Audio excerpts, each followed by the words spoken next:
Hey, how's it going, y'all? This is Chaz from Classic Komodo, and this is The Armory, a series where I review all the different gadgets in Battlefield 4 and tell you my opinion on them. This time, we're doing the spawn beacon, and this is a first tip off the bat. Whenever you place a spawn beacon down, you're always going to fly in to the left of where you placed it. So for instance, I placed it straight forward towards the target range. I spawned in. I'm going to be facing the left of where I placed it.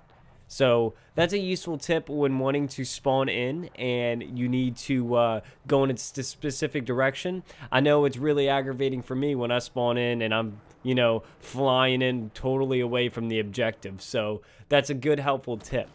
The next tip actually I wanted to give y'all is that if you put a spawn beacon down and you spawn in as recon, you'll always keep that spawn beacon up. So here's an example. I spawned in as recon and the spawn beacon was there. I'm going to redeploy. The spawn beacon's there again for me to redeploy on, and I can keep redeploying on that spawn beacon over and over. And you're going to see me do it again and over again as a recon. But the second I change classes from recon, it changes things up a little bit. So right now I'm going to, get off of recon, switch to support. I switch to support, click on that spawn beacon, and now the spawn beacon is gone.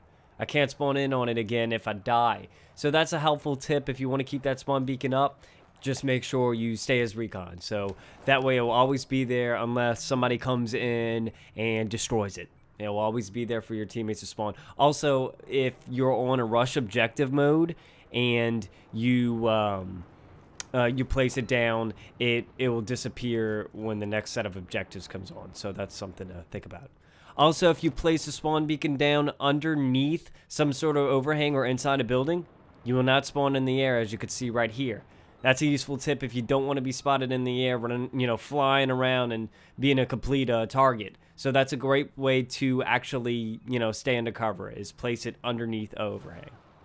The recon beacon seems like a really simple tool, but it's really effective on certain game types.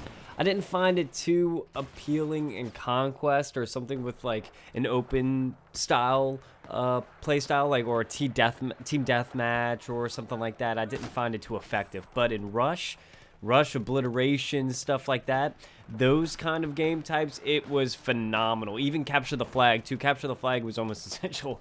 So, but Rush, it was awesome because of the fact that either you could place it right at the beginning of where your team is spawning, and then you could, if you die, you could fly in and get behind enemy lines, or if you're already behind enemy lines or close to the MCOMs like I am right here, you could place the MCOM down and you have a sense of security that you could be a little bit more aggressive, because if you die, you still have that spawn point up close, and that your teammates can have a little bit more security in knowing that they could spawn there. You just, again, got to watch, because when you move over to the next set of MCOMs, that MCOM will be destroyed.